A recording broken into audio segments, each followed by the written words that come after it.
live from Canada Games Plaza in Prince George. This is the CKPG News. Tonight, RCMP target lead-footed drivers. We want everybody to have an enjoyable games, and it takes everybody that's driving to participate in that. Volunteer photographers capture the images of the games. And fast and physical competition in wheelchair basketball.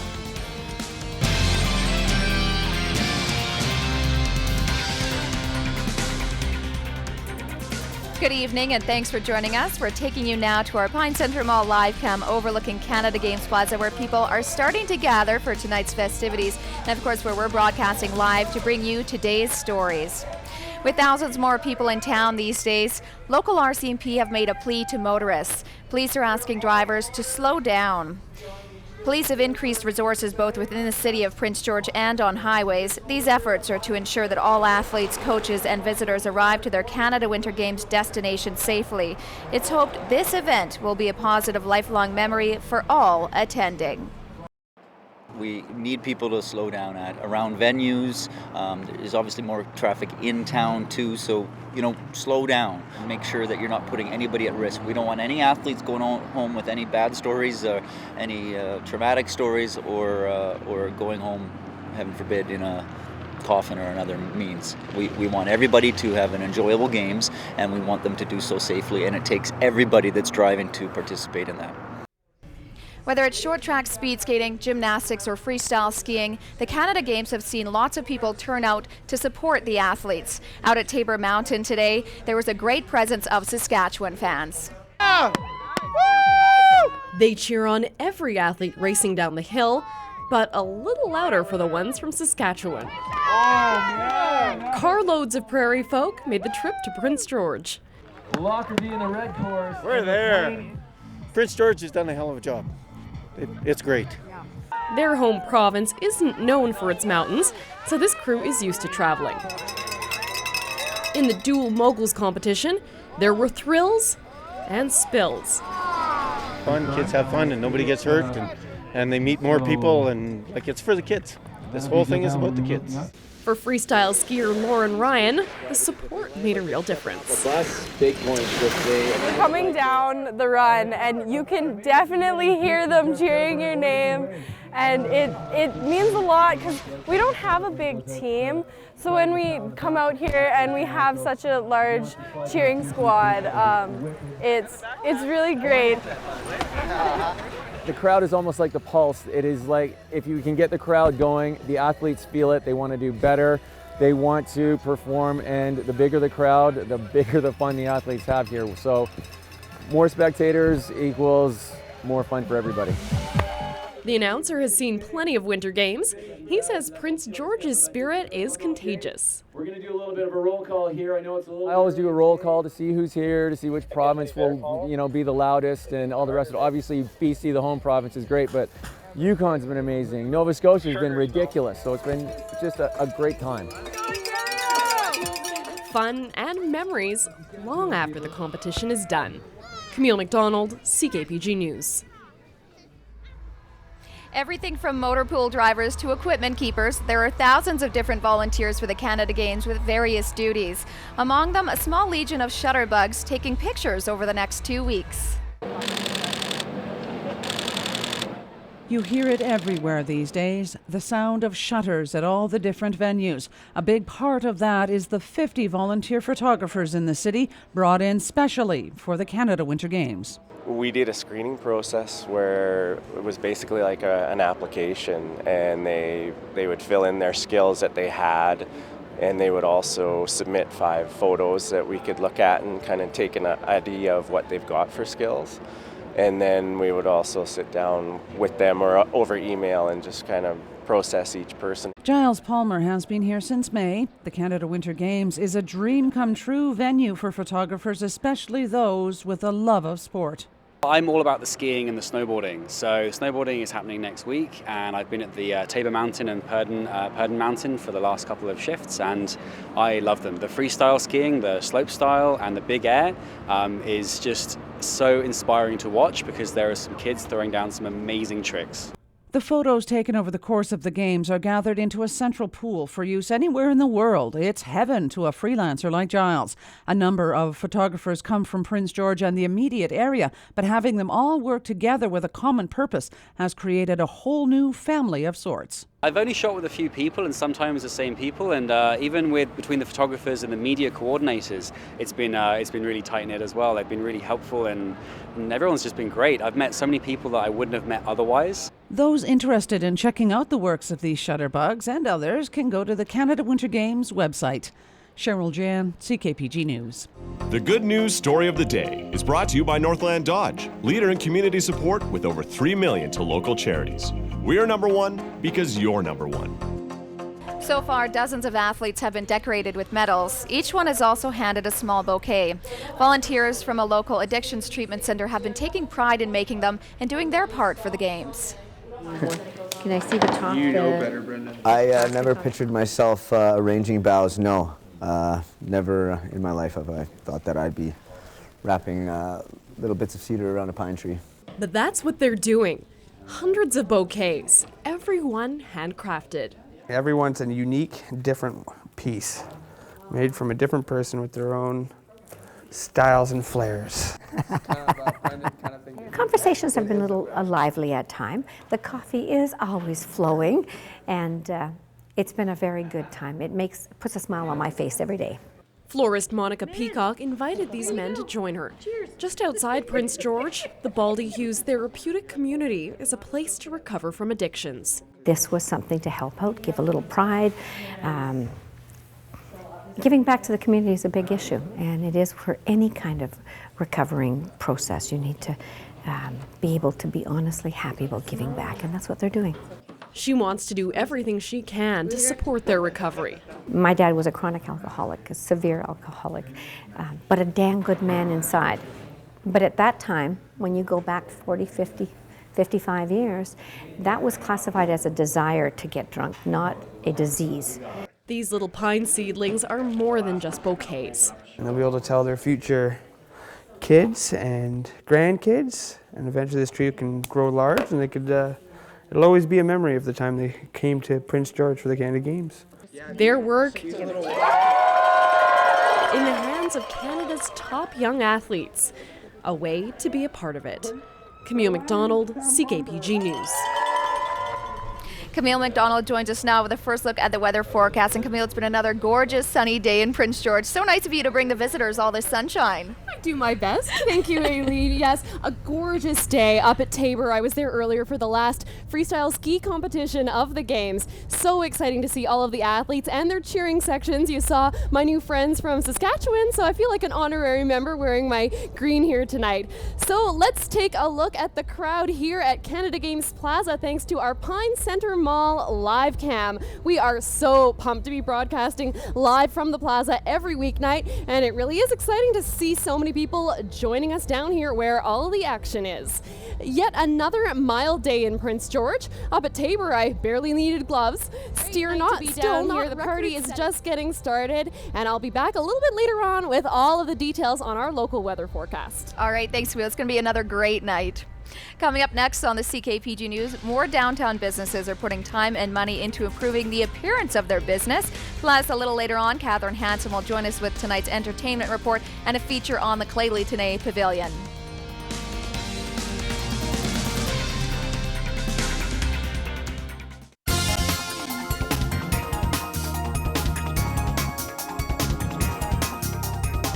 Welcome back. In the past 3 years, downtown property owners have put time and money into sprucing up the exterior of their buildings. And the Canada Winter Games appears to have prompted others to follow suit. The storefront at 2nd and Victoria got a facelift this summer thanks to a grant program jointly offered by Downtown Prince George and the Northern Development Initiatives Trust. It's a grant of $5,000 or 25%. $5,000 is the maximum. So I can tell you that a lot of the projects are exceeding $20,000. We have some facades that are worth over $100,000. So the private investment side of this is also very compelling. Every year, between $20,000 and $40,000 in grants is spent. That typically translates into 6 facade improvements per year. This year, though, there is a little extra in the kitty thanks to the NDI. We're looking to attract investment. We're looking to attract residents to the north. And the better a community looks, the cleaner the community, the shinier the storefronts, the more attractive it is both for investors and for future residents. The Facade Improvement Fund was started in Prince George 3 years ago, and the hope is that it will take off in the downtown, enough so to make it viable for other northern BC communities who may perhaps be hosting major events similar to the Canada Winter Games. Other communities across our service area, across the north, certainly have access to a similar kind of granting program if they're hosting a like-sized event. Of the additional $250,000 from the NDI, $150,000 will be used for the Facade Improvement Fund. Downtown PG hopes to help 30 downtown businesses spruce up their street fronts and have already had expressions of interest from 20. Carla Johnston says the Canada Winter Games may have pushed those businesses sitting on the fence into taking the plunge. Certainly the Canada Winter Games has been an incentive to do all kinds of things, including facade improvement, but I also see retailers upping their game with new products and upping their game with customer service and all kinds of things. With all the efforts in the downtown, success is a sum of all the parts, and facade improvements is just part of that equation. The result? The more businesses getting a facelift, the more who will want to. Cheryl Jan, CKPG News. Ticks are a known parasite to moose, and moose populations can decline as tick infestations rise. Now the provincial government is asking the public to fill out a tick survey so they can better understand the future of moose. Each female takes approximately 1 milliliter to 2 milliliters of blood. As many as 10,000 ticks like these can attach themselves on one moose at a time. The moose winter tick feed on the animal's blood and forces the moose to scratching themselves. This becomes very irritating to a moose, and they spend a lot of time grooming or rubbing themselves on trees to try to remove the ticks. The survey is available on the BC government website by searching Moose Tick Survey. The findings will help to inform moose management and ensure moose populations are sustainable throughout BC. Dave Branco, CKPG News. Coming up on the CKPG News, Rich Avenue will bring you a look ahead to tonight's sports, plus Camille McDonald will be here with your full weather forecast.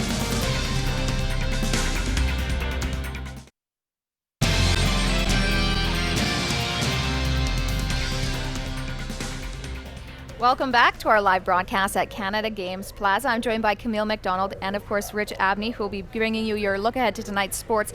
And one thing I've noticed about the games is that it's hard not to be inspired in one way or another. Certainly a ton of inspiring performances. These athletes working so hard to get to this level. But the same can be said for the coaches. Jessica Turry, she's an assistant coach with the Ontario women's hockey team. She battled cancer in university and battled back with her focus on the sport that she loves. It's funny because hockey was one of the reasons that it was hard to accept, because it was something I was losing, temporarily. But at the time, I didn't know how temporarily it would be. And then on the flip side, it ended up being something that definitely helped push me, towards the end to get through it. So we have a full look at our conversation with Jessica Turry. We've got highlights of a great wheelchair basketball game between Ontario and Saskatchewan. We also talked to some local archers. We talked to, of course, the belle of the ball lately, Northern BC's Emily Dixon. She won a gold medal to make her 3rd medal of the Canada Games already. So we're going to have her live right here. So that's all coming up in sports. Well, that will certainly be a treat. Thanks, Rich. And another thing that's been a treat is these gorgeous temperatures. Feels like it's never going to be winter again. No, I mean, we might as well just take off these winter coats, because out here we don't need them. It's so mild, a lovely, lovely evening, and even more in our forecast to come. That is once we get past the next 24 hours and when there is a chance that some parts of our region could see a snowflake or two. There are a few clouds rolling onto the BC coast, as well as a patch of snow in Denver, but that will change as travel delays are expected over the next little while. So really an onslaught of cold and snow in the east, but quite the opposite here. Another beautiful evening out at Canada Games Plaza. Great reason to come on down and take in all of the entertainment that's just starting up. It certainly is. Thanks, Camille. Coming up next on the CKPG News, Catherine Hansen will be here to tell us what's happening in the local entertainment scene.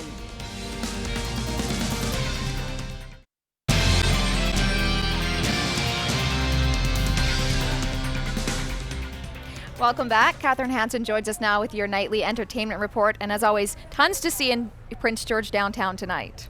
Yes, and it's a historical first for the Kitley as they are the official host First Nation of the Games. To welcome and educate, a special pavilion at the corner of 6th and Dominion offers free entertainment all day long.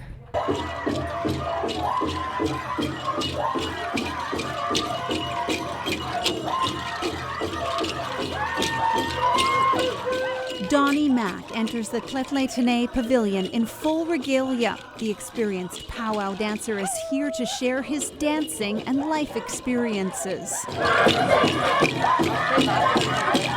think it's important because we got to keep the tradition going, right? Like culture, the art aspect of it. A lot of our younger generation are losing our language. And so I think promoting it and keeping it alive and helping the youth start up, and it leads to a positive life. Mack's presentation is just one of over 300 performing contemporary and traditional artists who are showcased at the 6th and Dominion location through the days of the Winter Games. Entertainment begins in the afternoon and continues through to the late evening hours as the pavilion is open from 11 a.m. to midnight. We've got a wide range of cultural performances. We have representation from the West Coast to people that represent the Feast Hall, people that represent the Plains Cree. We've got some Métis jiggers coming in, so we're trying to offer a wide range of performances from various backgrounds. A lot of people think about Indigenous people or First Nations people and don't know that we also come from a diverse background, and so to showcase that is important.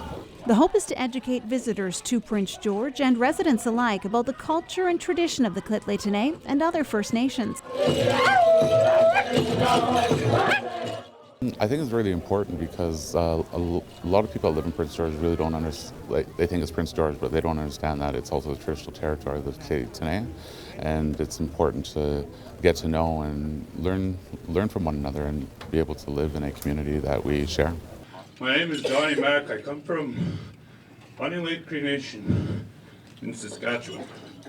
Mack, who dances a Plains Cree Treaty 6 style, began 8 years ago and now tours the powwow circuit each summer. His hope is to keep the tradition alive through sharing with others. Dancing lifts my spirit every time I hear the drum. It, I don't know, it just makes me move. And then when I do dance, I don't even remember after I'm done it. I don't have no worries. It's like escaping reality, Earth, maybe, as you'd call it, but it's a really beautiful feeling. Well, joining us live on set tonight is Sarah McDougall, who will be playing at the BCLC main stage in just a few minutes. Thanks for joining us, Sarah. Oh, thank you for having me. Now, you hail from Sweden. Where do you call home? I live in Whitehorse. Yeah, in the Yukon. Excellent. And you're here to play a couple of sets tonight on the main stage and then tomorrow night on Art Space or in Art Space. What are you looking forward to the most about that? Well, tonight I'm really looking forward to playing on a big stage, and Grand Canyon, it's the newest one. Excellent. Well, thanks for joining us tonight. We look forward to seeing you up on the big stage. And following Sarah tonight will be Alex Cuba, and then following that, of course, the fireworks show to cap off the night at the Plaza. Blue Note Express plays Art Space. They played the opening ceremonies last week, and now Bright City Heights will be on stage at the College Heights pub tonight. Sound Addiction Light will be at 4 at the Golf and Curling Club. And here's a look at some of the tweets we've received over the past 24 hours. From Dave Branco, selfies while in commercial break during the live newscast from the Canada Plaza. And from Doug Jones, the Freestyle Skiing Awards ceremonies yesterday. And remember, if you're out and about enjoying the games, you can tweet us using this hashtag. Feel free to share your games experience with us, although I'm not sure we can beat having a baby, but you know. There's That's some be the best one. That so is far. so. Yeah, it absolutely is. Awesome. Great to hear everything that's happening at the venues and across the city. Thanks, Catherine. We're going to turn our attention over to Camille for the weather. But first, what's your favorite memory of the game so far? Well, it's really tough to decide, but I really have been loving the entertainment down here at Canada Games Plaza, especially Sunday night. I was here for Alan Doyle's concert, and it was just rocking. It was so full here, really electric. So great to see downtown Prince George looking so full and exciting. So also, I feel like a broken record really, because we're having more and more of the same. Plaza, looking forward to hearing Sarah play here on the BCLC main stage. Yes, sounds like some great weather ahead as well. Thanks, Camille. Next on the CKPG News, there are many inspiring stories to tell during the games, including one about a coach who battled cancer and came back even stronger. Rich will bring you this story in sports.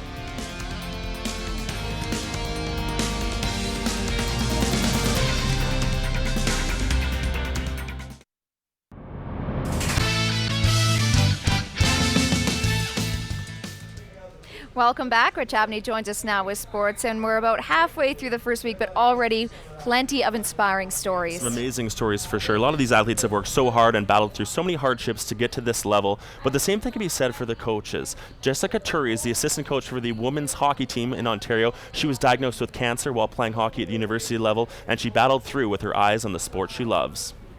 If you ask Team Ontario women's hockey assistant coach Jessica Turry about her coaching style, she's clear and concise. I'm fair, and I think that my communication skills would be sort of my asset as a coach. I think my players take well to my style of communicating, and I think that helps a lot. But that style is informed by life experience. When playing hockey at York University, she was diagnosed with Hodgkin's lymphoma. Through chemotherapy and radiation, she never took her focus off returning to the game she loves so very much. It's a passion, so for me, it didn't seem like work to get back into it and to get to where I needed to be, but definitely something that I can use now as a motivational tool as a coach. She's been with Team Ontario for 2 years and clearly loves being around the game. But that dedication to hockey had its ups and downs while undergoing treatment. It's funny because hockey was one of the reasons that it was hard to accept, because it was something I was losing, temporarily. But at the time, I didn't know how temporarily it would be. And then on the flip side, it ended up being something that definitely helped push me, towards the end to get through it. Team manager Sherry Piper knows a thing or two about the game, having won 3 Olympic gold medals. She says Turry sets an example for all her players to follow.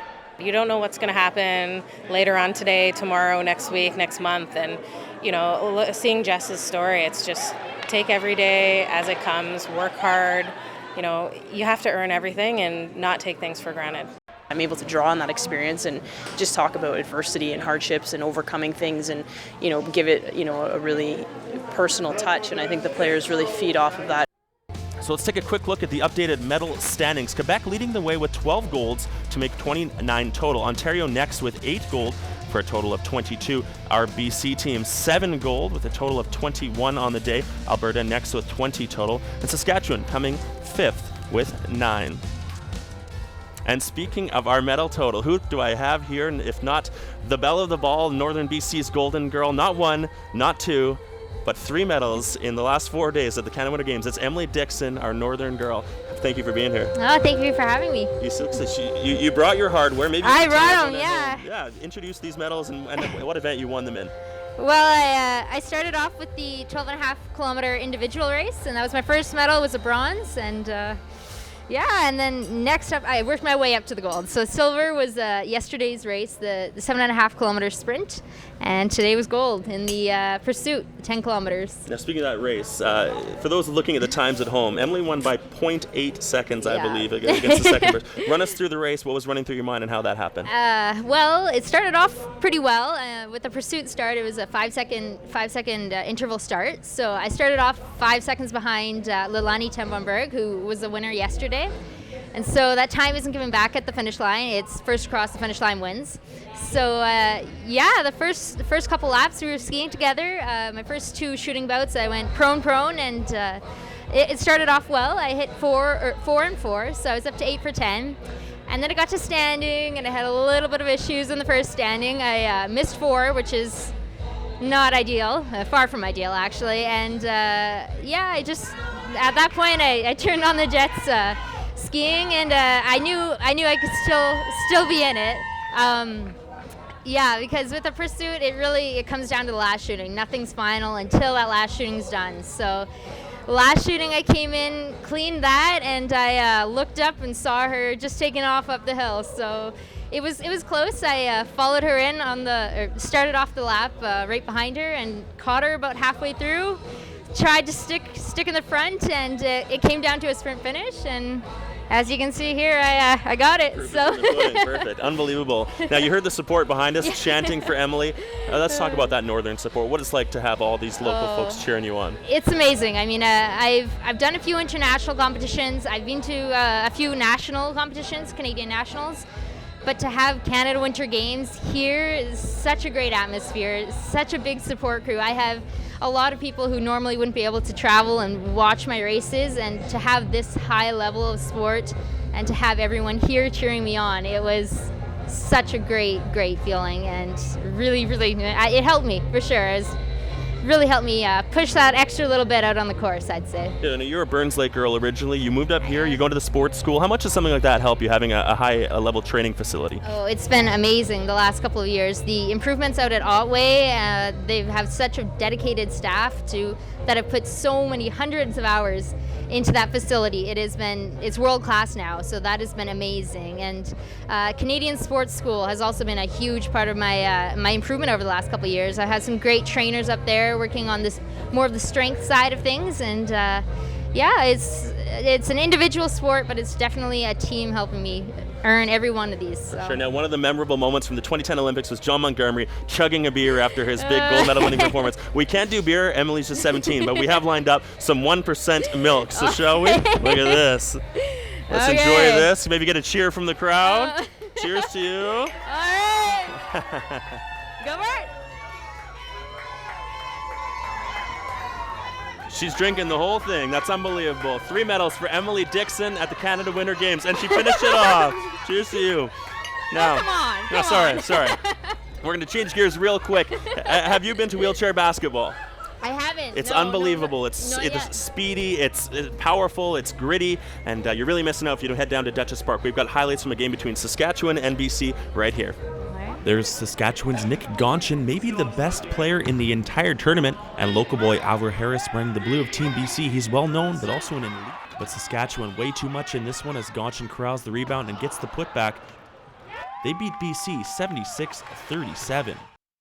The archery events at the Northern Sports Center are coming to a wrap today and tomorrow. An extremely successful event.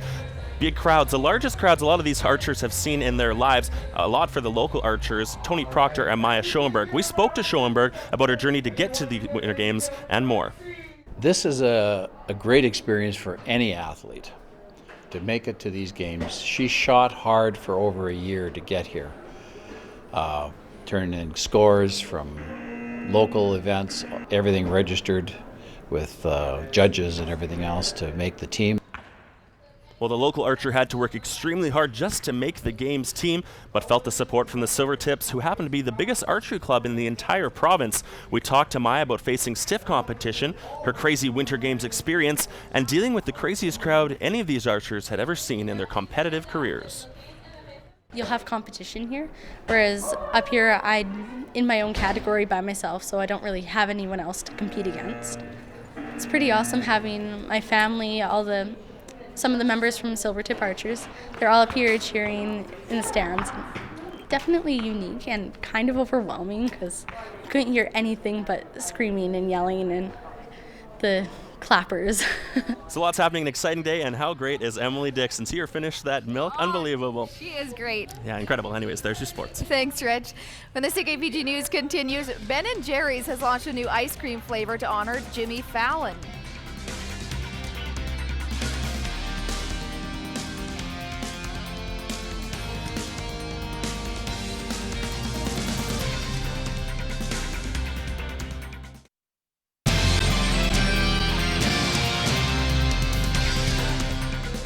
Ben & Jerry's is honoring talk show host Jimmy Fallon with his own ice cream flavor.